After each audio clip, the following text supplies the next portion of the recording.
Ya sé que nos echáis de menos, ya sé que no podéis vivir sin nosotros, que todas las semanas estáis pendientes de la última hora de la ciencia, de la tecnología y de la innovación. Pues hacéis muy bien, porque ¿dónde mejor se puede uno enterar de las cosas que pasan en cuanto a los átomos y a los bits se refiere, si no es en Átomos y Bits, este programa que comienza ahora mismo y que lo hace, como siempre, de la mano de Lenovo, que es quien nos acompaña y quien nos permite estar aquí semana tras semana por cierto, ahora que ha pasado todo el lío de las navidades y todo eso, viendo además la familia Think, que es bastante interesante. Oye, tanto si estás buscando portátiles como PCs de sobremesa, monitores, workstation, bueno, tienes en la web de Lenovo.com tienes un montón de Thinks, de la familia Think, vamos, de ordenadores, claro, Think, piensa un poco, Think.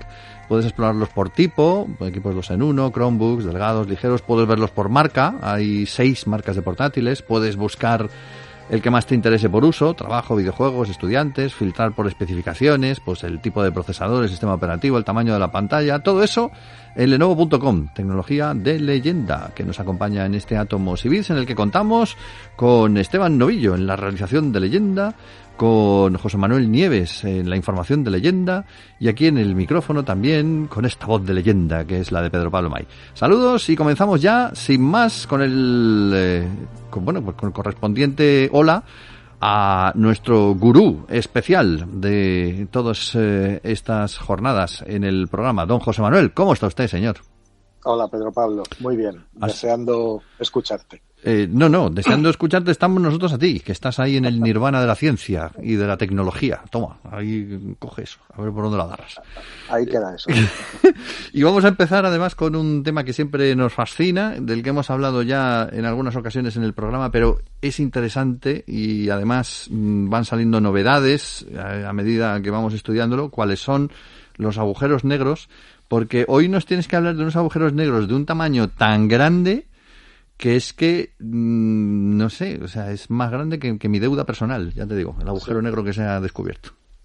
Parece increíble, sí, pero estamos hablando de agujeros negros que podrían llegar a tener una masa de 1 quintillón de soles. 1 quintillón es un 1 seguido de 18 ceros. Claro, todavía no se ha descubierto ningún agujero negro de esa índole. Pero resulta que según un estudio que se acaba de publicar en una revista científica, pues resulta que son posibles, ¿no? Hasta ahora, bueno, un agujero negro prácticamente todo el mundo sabe lo que es. Es una región de espacio cuya gravedad es tan intensa, tan enorme, que lo único que hace es tragar las cosas que viene alrededor. Sean estrellas, sea polvo, sea gas, cualquier cosa se la comen. Se la tragan y van creciendo. Al hacerlo van creciendo. Y ningún objeto, ni ninguna energía, ninguna radiación que penetre dentro de un agujero negro puede volver a salir. Por eso se llama negro. Porque ni siquiera la luz, los rayos de luz, una vez que entran dentro de un agujero negro, ya no pueden volver a salir. Con lo cual no podemos tener, a priori, ningún tipo de información de lo que hay dentro de un agujero negro. Hasta hace pocas décadas eran objetos sencillamente y simplemente teóricos, ¿no? Muchos físicos pensaban, en los años 50 y 60, pensaban que eso no podía existir, que una aberración tal no podía existir en el universo. Se equivocaban y a finales de los 60 se descubrió el primero y fue solo el primero de una larguísima serie de agujeros negros que hemos encontrado, que se han encontrado hasta ahora. Algunos estaban predichos por la ciencia y han sido localizados, y otros tipos, como del que vamos a hablar hoy, siguen siendo teóricos porque todavía no se han encontrado, lo cual no quiere decir que pasado mañana los encontremos, ¿no? ¿Qué tipos de agujeros negros conocemos? Bueno, los más comunes y los que tenemos más a mano son los que se llaman agujeros negros de masa estelar. Esos son los que se forman cuando una estrella muy grande, una estrella muy masiva, se colapsa sobre sí misma debido a la gravedad y es tal el aplastamiento que le somete la gravedad que comprime toda la masa de la estrella prácticamente en un punto, ¿no? Cuando una estrella muy grande sufre ese proceso, puede estallar en forma de una supernova y lo que queda es un agujero negro. Un agujero negro de masa estelar, se han encontrado muchos, pero estos agujeros suelen tener como mucho unas pocas decenas de veces la masa del Sol. Es decir, son pequeñitos, o sea, imagínate, decenas de veces la masa pequeñitos. del Sol. Claro, claro, pero comparado con lo que vamos a hablar, evidentemente los hay muchísimo más grandes. Hay otra categoría, que por cierto es bastante misteriosa, ¿no? Porque se han encontrado pocos, que es lo que se llaman agujeros negros de masa intermedia. Es decir, los que son más grandes de lo que puede ser un agujero de masa estelar y que estarían entre las 1.000 y las 100.000 masas solares, más o menos, ¿no? Algunos piensan que pueden llegar a más, casi a 1.000.000 de masas solares. Pero, en fin, son intermedios, de tamaño intermedio. Donde están los grandes, los gordos de verdad que conocemos ahora, es en los centros de las galaxias. Y esos pertenecen a otra categoría, que se llama la de los agujeros negros supermasivos. Ahí las masas de esos agujeros negros que están en los centros de las galaxias, ahí sí pueden tener desde millones a miles de millones de veces la masa del Sol. Sin ir más lejos, tenemos uno en el corazón de nuestra propia galaxia, de la Vía Láctea, ¿no? Se llama Sagitario A y es un bicharraco que tiene 4 millones de masas solares, ¿no? Y está en el centro de nuestra galaxia. Bueno, pues con sus 4 millones de masas solares, incluso este agujero negro, para ser de esa categoría, resulta de los más pequeños. ¿Me recuerdas cuando se hizo la fotografía del primer agujero negro? El donus. Sí, aquel donus, perfectamente. Bueno, pues aquel donus era el agujero negro que estaba en el centro de una galaxia que se llama M87. Sí. Bueno, pues ese agujero negro tiene 6.500 millones de masas solares, lo cual ya es, comparado con los 4 milloncejos que tiene el de nuestra galaxia, pues imagínate, 6.500 millones de masas solares. Hay otros todavía mayores, ¿no? Por ejemplo, en algunas galaxias, en una galaxia elíptica que se llama NGC 4889, se encontró uno de 21.000 masas solares. Y estos son los que se llaman supermasivos. Y aunque te parezca increíble, pero Pablo, pues tenemos más categorías de agujeros negros todavía más grandes, ¿no? Y serían los ultramasivos. En esa categoría de los ultramasivos están todos los que tienen masas superiores a los 10.000 millones de veces la masa del Sol. Ahí, por ejemplo, se han encontrado los más grandes de los que hemos localizado hasta ahora, como por ejemplo en una galaxia que se llama Holberg 15A se encontró un agujero negro de 40.000 millones de masas solares, Madre. Que se dice pronto. Y en otra que se llama TON 618, el mayor de todos los que se han encontrado hasta ahora, un monstruo gigantesco que tiene casi 70.000 millones de veces la masa del Sol. Es decir, este agujero, concretamente, el de 70.000 millones de masas solares, está casi en el límite de lo que los investigadores creen posible, ¿no? Claro, con todo esto que nos hemos encontrado, la pregunta que surge es, ¿sería posible que hubiera agujeros negros todavía más grandes?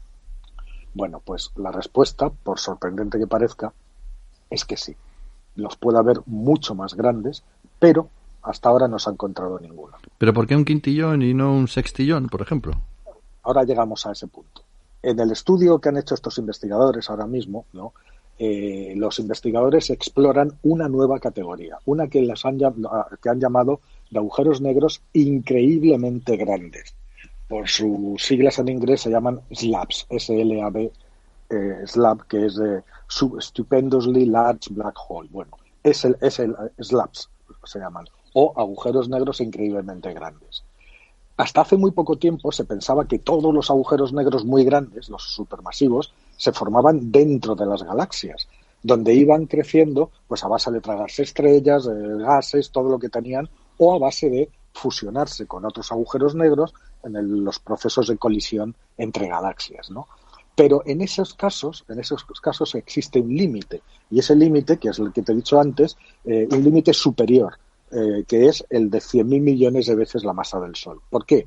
Porque si fueran más grandes, el disco de acreción, que es lo que brilla alrededor del agujero negro, que no es más que la materia que gira vertiginosamente alrededor del agujero negro justo antes de ser capturada y entonces se calienta muchísimo y emite radiación y brillo, bueno, pues ese disco de acreción, por encima de esa masa de 100.000 millones de masas solares, se rompería bajo su propia gravedad. Es decir, que el límite para agujeros negros supermasivos dentro de una galaxia sería 100.000 millones de masas solares.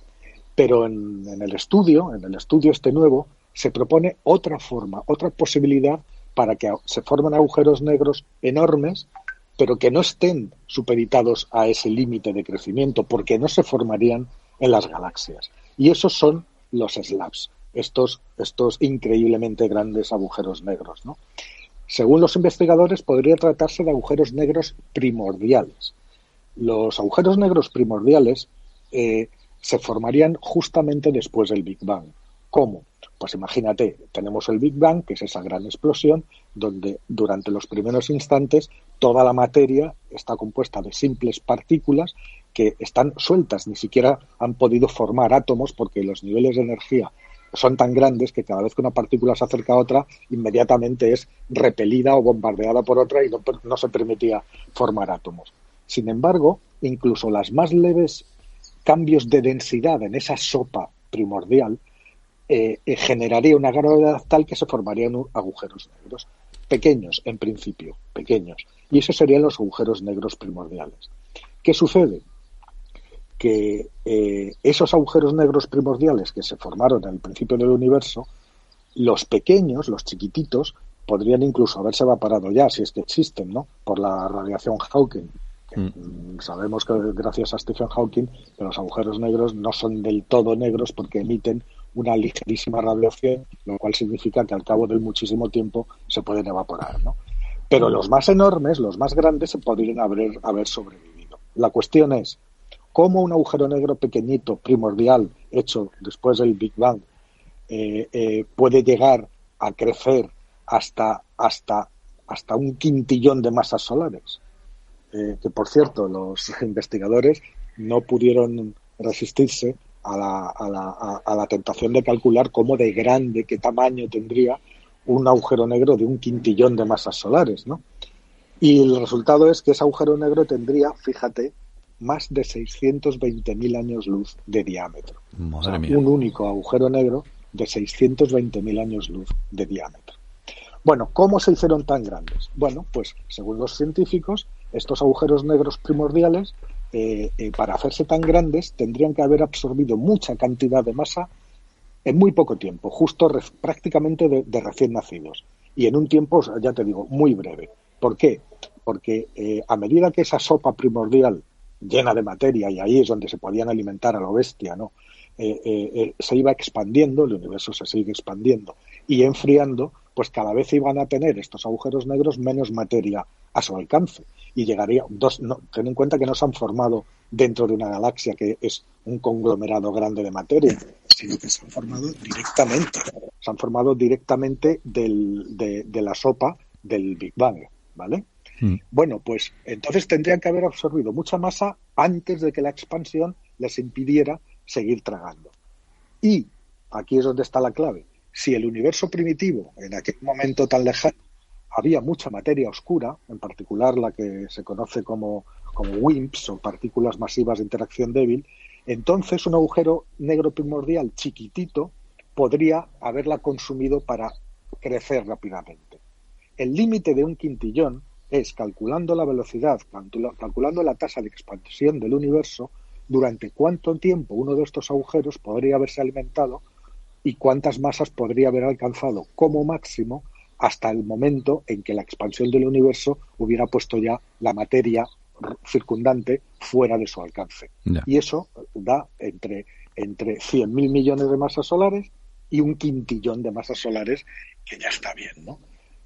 Entonces, pues siguiendo, estos agujeros negros se hicieron tan grandes justamente antes de que existieran las galaxias, mucho antes de que existieran las galaxias, y cuando el universo se siguió expandiendo y se fue enfriando, pues estos enormes agujeros extragalácticos, sin más materia que devorar a su alrededor, se quedaron flotando en el espacio intergaláctico, es decir, entre galaxias. gigantes, enormes y flotando entre galaxias. Además, como de lo que se habían alimentado era materia oscura y la materia oscura no emite radiación, estos agujeros negros no tendrían a su alrededor esos anillos brillantes, ese donut que decías antes de la materia enloquecida justo antes de entrar en el agujero negro, sino que serían invisibles para nosotros, con lo cual son muy difíciles de encontrar. Por eso probablemente no hemos encontrado ninguno, pero es que la cuestión, dicen los investigadores, es que no se han buscado, porque como parece inconcebible que existan agujeros negros de este calibre, pues nadie se ha molestado en buscarlos, ¿no? En su artículo, los científicos también dicen que habría una forma, si nos empeñamos en buscarlos, habría una forma de conseguir verlos. Y es que, aunque los agujeros en sí son invisibles y no están rodeados de un halo ardiente que podemos identificar claramente, lo que sí se puede estudiar es la forma en que se comporta el espacio que rodea a estos agujeros negros. Ten en cuenta que el espacio, la gravedad, es capaz de curvar el espacio-tiempo, es decir, deforma el tejido del espacio-tiempo. Y eso, por ejemplo, provoca un fenómeno que es el conocido fenómeno de lente gravitacional, que lo utilizan los astrónomos para ver objetos muy lejanos. Y funciona de la siguiente manera. Imagínate, un objeto muy masivo, como una galaxia, deforma el espacio que tiene a su alrededor, de forma que la luz de otra galaxia mucho más lejana y que viaja hacia nosotros, cuando atraviesa esa zona de espacio deformado, no sigue una línea recta, sino que se curva. Eso provoca un efecto de lente, es como una lupa que te permite ver el objeto que ha emitido la luz, que está mucho más lejos, te permite verlo mucho más grande, como si fuera una lupa cósmica, ¿no? Es lo que se conoce como lente gravitacional y esto lo utilizan, ya te digo, muchísimo los astrónomos.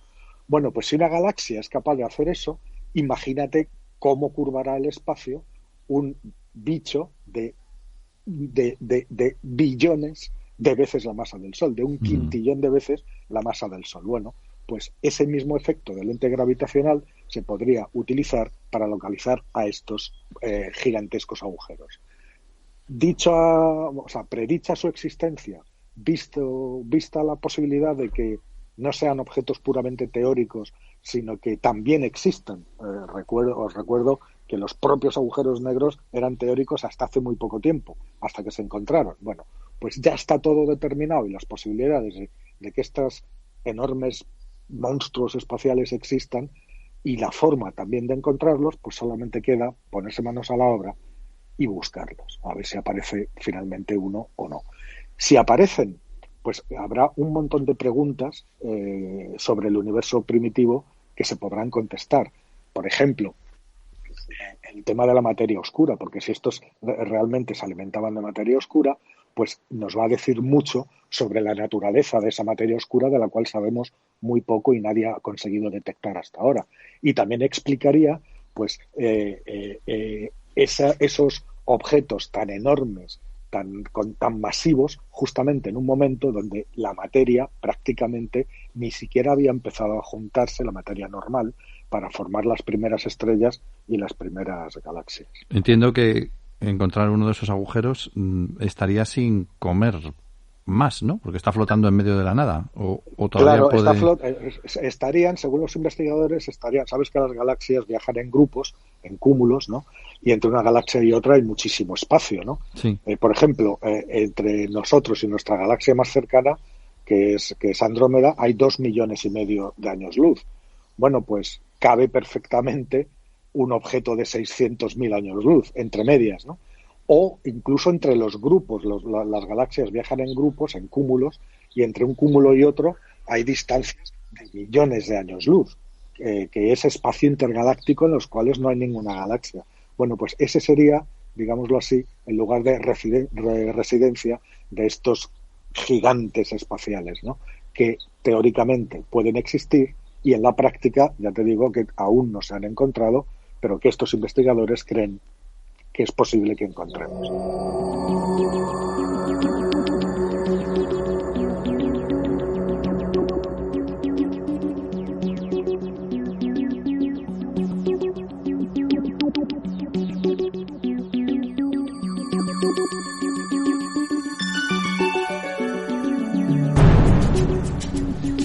De agujeros negros hemos hablado durante todo este rato. La verdad es que el asunto es fascinante, lo del agujero negro, y eso que es negro y que no se le ve, pero todo lo que rodea este monstruo, como bien le has llamado, cósmico, pues siempre nos atrae y nos resulta fascinante.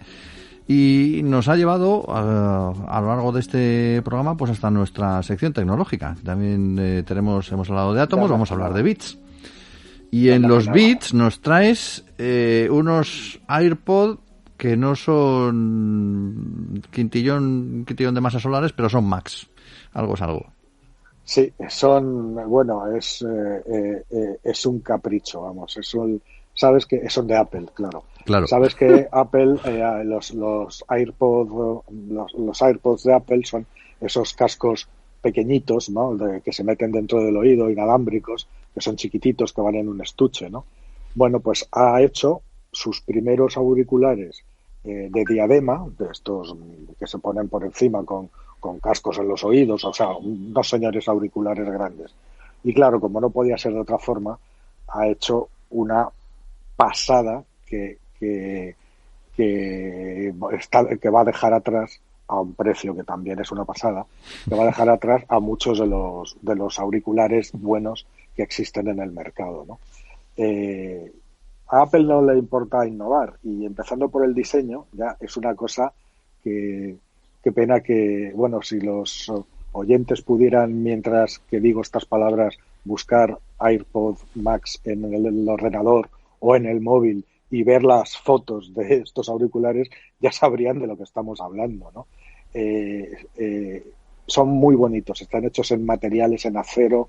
En la parte superior, la que abraza la cabeza por arriba, en lugar de ser en la clásica curva acolchada, pues resulta que es una especie de rejilla transparente, ¿no? Para que pese menos, porque el acero pesa más. Por ejemplo, los de Sony equivalentes, que son muy buenos, ¿no? Que son los MX-1004, de los últimos de Sony, pesan bastante menos, pero están hechos de plástico, ¿no? Estos, el plástico no lo han visto ni en la caja. Vamos. Ya te digo, son una cosa estupenda. Pero claro, es que además, en el momento de que te los pones, por cierto, la forma de emparejarse por lo menos con los dispositivos de Apple, ¿no?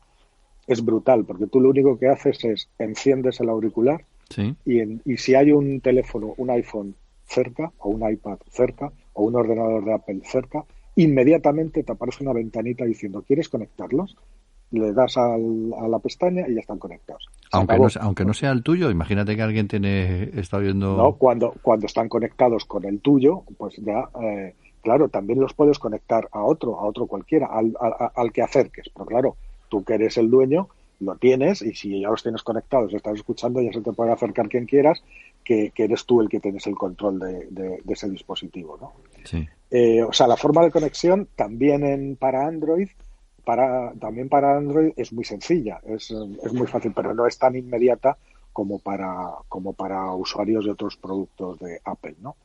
Y lo mejor que tiene el sonido. El sonido hay que escucharlo, ¿verdad? Hay que escucharlo para pensar que unos auriculares puedan sonar así de bien. Además tienen una función específica que se llama audio espacial, que lo que hace es que te coloca como en el centro de una esfera virtual, ¿vale? De la cual los sonidos vienen de todas partes, no solamente del frente o de la izquierda y de la derecha, sino de todas partes. Si te los pones, por ejemplo, para ver una película que esté hecha con Dolby Surround, con Dolby Atmos, ¿no? Que es un sonido envolvente, sí. Pues tú de verdad que sientes las cosas detrás, a la izquierda, a la derecha, por arriba. Si está pasando un helicóptero por encima, lo notas, o sea, tú estás como en el centro de la acción y todo el sonido te va envolviendo, ¿no? Te va envolviendo. Y para distinguir los distintos instrumentos en música, en una canción o en una orquesta o lo que sea, son impagables, ¿no? Luego también están equipados con lo último, de los sistemas de cancelación de ruido, ¿no? Tú puedes ponerlos en modo cancelación de ruido, y puedes tener delante a quien sea hablando y tú ves solamente cómo se mueven los labios. Es decir, en el ambiente más ruidoso, en un aeropuerto con los aviones saliendo, tú te pones ese modo y no escuchas nada de lo que hay fuera. Y pierdes el avión. No, por eso lo puedes activar y desactivar.